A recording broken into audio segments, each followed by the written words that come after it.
Hello student, welcome back to my channel. कैसे हो आप सब? आई होप सब लोग अच्छे होंगे। आज हम कुछ ज़्यादा दिनों के बाद मिल रहे हैं। ठीक है, अब धीरे धीरे कंटिन्यूटी होगी। कुछ रीजंस की वजह से मैं अपडेटेड नहीं हो पा रही थी, लेकिन अब डेली अपडेट रहूँगी। देखिए, आज हम ये जो चैप्टर है, ये एवोल्यूशन का चैप्टर है। ये एवोल्यूशन का जो चैप्टर है ना, वो बहुत इंपॉर्टेंट है।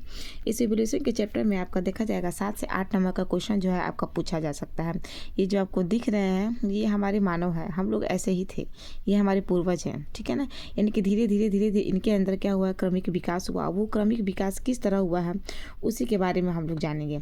तो देखो बच्चों, मानव वंश का विकास कैसे हुआ है उसके बारे में जाना जाए। तो देखो, मानव वंश का विकास देखा जाए तो कुछ प्रमुख वंशों का अध्ययन निम्नलिखित 4 भागों में विभाजित किया गया है। एक आपका अवमानव था, जिसे हम सब मैन कह रहे थे। दूसरा आपका कपी मानव था, जिसे एप मैन कहा जा रहा था। एक आपका प्रारंभिक वास्तविक मानव, जिसे अर्ली ट्रू मैन कहा गया था। और एक आपका था वास्तविक मानव, जिसे ट्रू मैन कहा गया था। तो पहले चरण में अगर देखा जाएगा तो देखो, 2 बंदर थे, जिसका नाम था, एक का नाम था रामापिथेकस और एक था नाम आपका ड्रायोपिथेकस।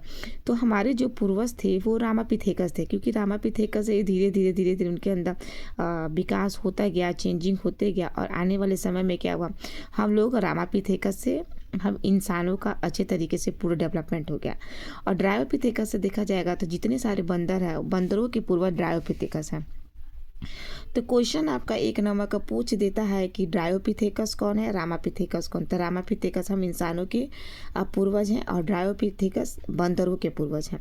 तो देखो, इस रामापिथेकस में अगर देखा है तो क्या है, देखो इनके दांत जबड़ों के जीवाश्म मायोसीन काल के चट्टानों से मिले थे।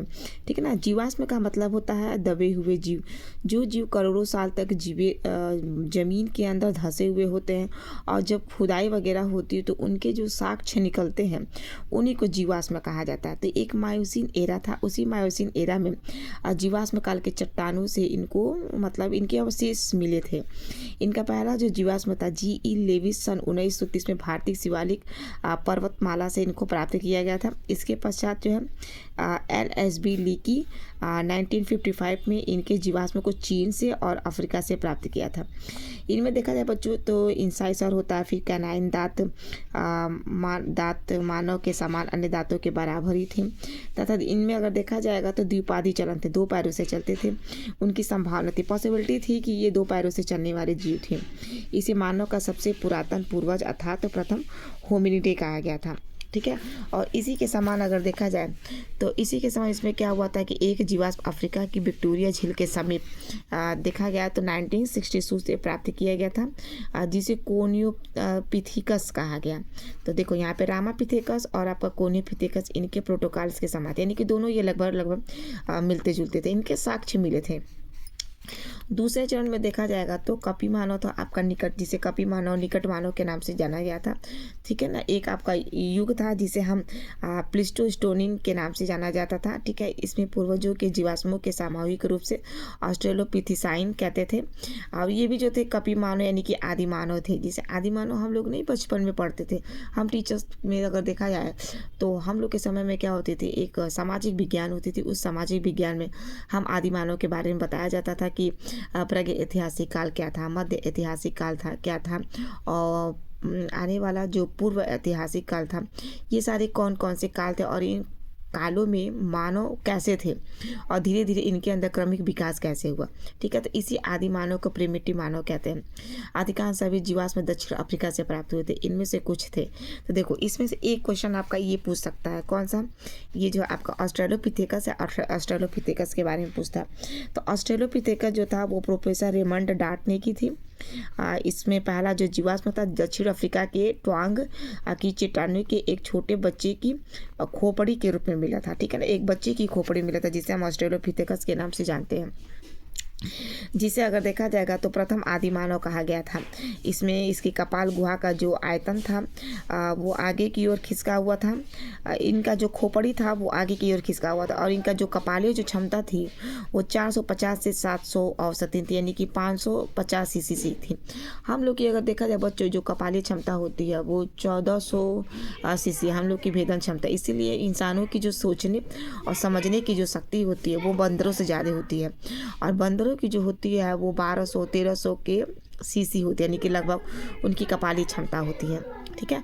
और इनकी जो खोपड़ी थी वो आगे की ओर खिसका हुआ था। वर्तमान मानव में काफ़ी मिलता जुलता था, आदि कपियों से ये आपका भिन्न था। ठीक है, तो ये ऑस्ट्रेलोपिथेकस पे आपका टिप्पणी लिखने को आता है। इसमें आप देख सकते हैं, देखो ये इनका जो खोपड़ी है और ये देखो, ये वर्तमान में अगर देखा जाएगा ये धीरे धीरे के अंदर क्रमिक का विकास हुआ तो ये ऐसा दिखाई दिया। इसमें देख सकते हो, ये देखो ये ऑस्ट्रेलोपिथेकस की खोपड़ी का जीवाश्म था। ठीक है, तो ये जीवाश्म था जो मिला हुआ था और ये पुनर्निर्मित सिर था। और सिर में क्या था, ऑस्ट्रेलोपिथेकस था रोबोस्टा था। और ये ऑस्ट्रेलोपिथेकस का अफ्रीकन्स के में पूर्ण निर्मित जो होता है चित्र प्राप्त किया गया था। ठीक है, तो ये था आपका क्वेश्चन। ठीक है बच्चों, तो ये आपका ऑस्ट्रेलोपिथेकस से क्वेश्चन आते हैं। और एक आपका होता है ऑस्ट्रेलोपिथेकस ट्रांसवैलिन्स में अगर देखा जाएगा तो इसकी जो खोज थी वो आपका वैज्ञानिक था रॉबर्ट ब्रूम, सन 1936 में की थी। ये एक वयस्क खोपड़ी के रूप में मिला था। उसमें तो बच्चा का खोपड़ी मिला था, लेकिन इसमें ट्रांसवैलिन्स में अगर देखा जाएगा तो इसमें वयस्क की खोपड़ी मिली थी। ठीक है, रॉबर्ट ब्राउन और डॉट ने सन 1938 में एक अन्य जीवाश्म को अफ्रीका से खोजा था जिसे पैरेंथोथ्रोपस रोबस्टम नाम दिया था। किंतु यह मानव विकास जो क्रम है यह दक्षिण कदाचित एवं पार्श्व शाखा की भांति था और इस शीघ्र ही जो है ये आपका विलुप्त भी हो गया था। ठीक है ना, मतलब ये मिला नहीं, धीरे धीरे गायब हो गया। अब इसमें अगर देखा जाएगा तो आपका जिंजेनोथ्रोपस है, ये आपका था। ठीक है, इसकी जो जीवाश्म की जो खोज है वो 1959 में लीकी ने की थी। लीकी वैज्ञानिक का नाम था, उसने किया था। इसे तंजानिया में लगभग 17.5 लाख वर्ष प्राचीन जीवाश्म खोपड़ी के रूप में मिला, जिसे इन्हें जिंजेनोथ्रोपस नाम दिया गया था। लेकिन बाद में ये भी विलुप्त हो गया। जैसे ये आपका ऑस्ट्रेलोपिथेकस ट्रांसवैलिन्स विलुप्त हो गया, वैसे ये भी आपका विलुप्त हो गया। ठीक है, इनकी जो कपाली गुहा क्षमता थी देखो कितना कम है, 615 सीसी था। और इस समय हम इंसानों को कितना है बच्चों, 1400 के लगभग सीसी है। ये पत्थरों के औजारों का प्रयोग करते थे। ठीक है ना, इन्हीं से स्टार्ट हुआ था। और जो WT था वो 1500 तथा ल्यूसी 1500 और लकी ने 1977 में केमाया किमियू ने तुर्काना झील की उत्तरी केन्या से एक लकड़ी की खोपड़ी के जीवाश्म की खोज की थी। इसका यानी कि इसका तुर्काना वो झील है और ये WT वैज्ञानिक और लूसी इन दोनों ने मिलकर केमाया क्यूमी एक जगह का नाम है और वहाँ पे तुर्काना झील है, वहाँ पे एक लड़के की खोपड़ी के जीवाश्म को खोजा था। और यह लगभग अगर देखा जाएगा तो 16 लाख वर्ष पूर्व मानव का पूर्वज था।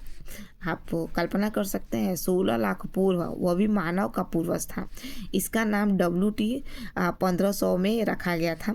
ठीक है, और उसने किसने रखा था, ये सी डान जोहानसन ने इथोपिया अफ्रीका से एक मादा का जीवाश्म भी खोजा था जो लगभग 30 से 35 लाख वर्ष पुराना कपी समान पूर्वज था, बिल्कुल बंदरों के जैसा मिलता जुलता था। और इसका नाम रखा गया था आपका लूसी नाम रखा गया था। ठीक है, तो ये आप इसको अच्छे तरीके से ध्यान में रखेंगे। तो देखो बच्चों, ये हमारा जो था ये हमारा पहला चरण में था। और दूसरा चरण में जो थे ये हमारा दूसरा चरण में ऑस्ट्रेलोपिथेकस था और ये आपका ऑस्ट्रेलोपिथेकस ट्रांसवैलिस था। और तीसरा आपका क्या था, जिंजेनोथ्रोपस है। कौन सा है, जिंजेनोथ्रोपस। तो ये 3 चीज़ हैं। ठीक है, ये आपका दूसरे चरण का है। तीसरे चरण में अगर देखा जाए बच्चों तो तृतीय चरण का ये आपका प्रारंभिक वास्तविक मानव। इस समय अगर देखा जाए तो देखो प्लास्टोसीन युग में ऑस्ट्रेलोपिथेसाइन कपी मानव के स्थान पर ऐसे आदि मानवों का विकास हुआ था जिसमें हाथ पैर मिला, मस्तिष्क अपेक्षाकृत अधिक विकसित मिला था। और इसकी उद्ध विकासीय प्रक्रिया के फलस्वरूप अंत में सबसे बुद्धिमान वर्तमान मानव जाति का उद्ध विकास आपका हुआ था। यानी कि इसी को ही हम लेकर चलते हैं कि जो वर्तमान मानव के जैसा बिल्कुल मिलता जुलता था। ऑस्ट्रेलोपिथेकस में आधुनिक मानव आदि के वंशानुक्रम में मानव की एक दूसरी के बाद कई जातियां विकसित हुई, परंतु ये कुछ समय बाद मौजूद रखा भी विलुप्त हो गए। जैसे वो दोनों विलुप्त हो गए, ये भी धीरे धीरे विलुप्त हो गए। इसीलिए इसे प्रागैतिहासिक मानव जातियां कहते हैं। इनमें 3 आएगा, एक आपका होमो हैबिलस आएगा, एक आपका इसमें होमो इरेक्टस आता है और तीसरा आपका देखा जाएगा तो आपका ये दूसरा पार्ट हो गया। और तीसरा इसमें अगर देखा जाएगा तो ये आपका जो पेकिंग मानव है, पेकिंग मानव है, ये आपका इसमें आएगा। ठीक है, तो बंदरों की जाति को क्रम के अनुसार देखिए देखो बच्चों, ये जो था हमारा प्लियोट्रेथोपस था, और ये आपका देखो प्रोनोसोल है। देखिए इनके अंदर धीरे धीरे धीरे क्रमिक विकास, ये दोनों गायब हो गए। फिर देखो ये ड्रायोपिथेकस थे, झुक कर चलते थे। ये देखो ये रामापिथेकस है 4th नंबर वाला, और 5th नंबर वाला देखो ये ऑस्ट्रेलोपिथेकस है। ठीक है ना, रामापिथेकस ऑस्ट्रेलोपिथेकस से आगे इनका देखो डेवलप। ये हमारा होमो इरेक्टस है, फिर हमारा अर्ली ह्यूमो इरेक्टस है, फिर निएंडरथल मानव थे, और फिर क्रोमैग्नॉन मानव थे, और फिर ये देखो लास्ट में वो मॉडर्न में जो अभी के समय में हम लोग। तो ये आप इसका क्रमिक विकास देख सकते हैं। ठीक है ना, धीरे धीरे धीरे धीरे इनके अंदर क्या हुआ, क्रमिक विकास हुआ, जो आने वाले समय में हम एक अच्छे इंसान के रूप में व्यवस्थित हो गए। ठीक है, तो 3 इसमें चरण है बच्चों, होमो हैबिलस, होमो इरेक्टस और आपका पेकिंग मानव। तो तीनों को अभी हम लोग लाइन बाय लाइन देखेंगे। तब तक आप इसको ज़रूर एक बार देखिएगा, क्योंकि इसमें से क्वेश्चन आपके बहुत ज़्यादा पूछे जाते हैं।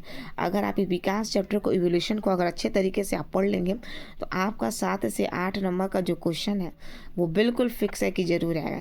क्योंकि देखो बच्चों, हम लोग अनुमानित लगाते हैं, क्योंकि आपके पेपर बहुत सारे बनते हैं, 7-8 आपके पेपर सीट्स बनते हैं। अलग अलग डिस्ट्रिक्ट में अलग अलग आपके पेपर सीट्स जानते हैं, और कौन से डिस्ट्रिक्ट में कौन से बच्चों के पास कैसा पेपर आएगा वो तो हमें मालूम नहीं है।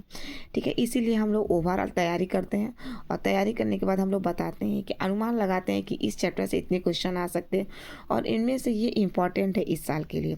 क्योंकि 2024 में जो क्वेश्चन पूछे जाते हैं वो 25 में आपके 9 आने की संभावना रहती है, और उसी को हम 24 को ही हम इंकित लेकर चलते हैं कि शायद हो सकता है, पॉसिबिलिटी होती है कि क्वेश्चन आपके पूछे जा सकते हैं। तो आई होप आपको वीडियो अच्छी लगी होती हो। प्लीज़ लाइक शेयर सब्सक्राइब करिए। धीरे धीरे हम डेली रूटीन में आएंगे, और आपके पास बहुत सारे अच्छे अच्छे वीडियोस लेकर आपके सामने आएंगे। ठीक है, तब तक के लिए आप हमसे जुड़े रहिए। वीडियो को लाइक करिए, शेयर करिए, सब्सक्राइब करिए। तब तक के लिए बाय बाय। थैंक्स बच्चों।